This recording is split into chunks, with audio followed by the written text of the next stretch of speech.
I mean, you see it most in Republic City, I would say, like the physical changes. But the idea is, yeah, that spirits have now come into the world at large and are out there. So, yeah, we see them more, like in the Northern Air Temple, you see more spirits like flying around and stuff. So it's, although we don't like deal with a ton of the spirit stuff, we tried to make sure that it was always present and around and stuff. And to me, it was, our titles usually refer to a lot of things, and for me, it was mostly about the airbenders coming back. Like, that was the big change, there was this huge change in Korra's life and in the balance of the world, and because of changes that had happened earlier. But yeah, you can then relate it to change within a character or, a new thread or something like that. But for me, it was mainly the airbender thing. I mean, this year we tried to, you've kind of seen the variations on the bending with the lava bending, that was new. And yeah, the kind of variation on water bending with Minghua. So, yeah. Bringing back combustion bending from Avatar with Pali. And then even Zahir has kind of a different style of airbending even, because the idea behind him was that he was an awesome martial artist, as a non-bender.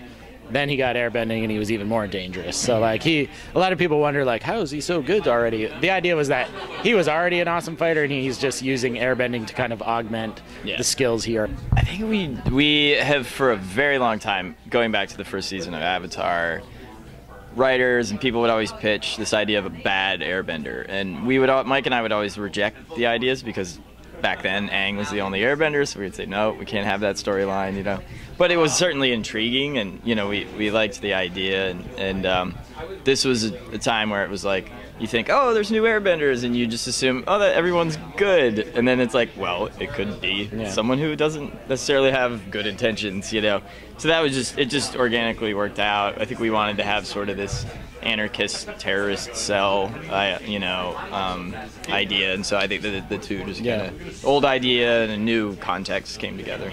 Not a reunion per se, but we always like revisiting our old characters, so it was fun to bring back Zuko this time, and we know everyone was probably looking forward to seeing him, and it was cool to see him kick some butt again. Yeah, as far as a date night between Katara and Zuko, I think you're gonna have to stick to the fan art for that. Yeah, so the last 5 episodes of Book 3 are gonna be online.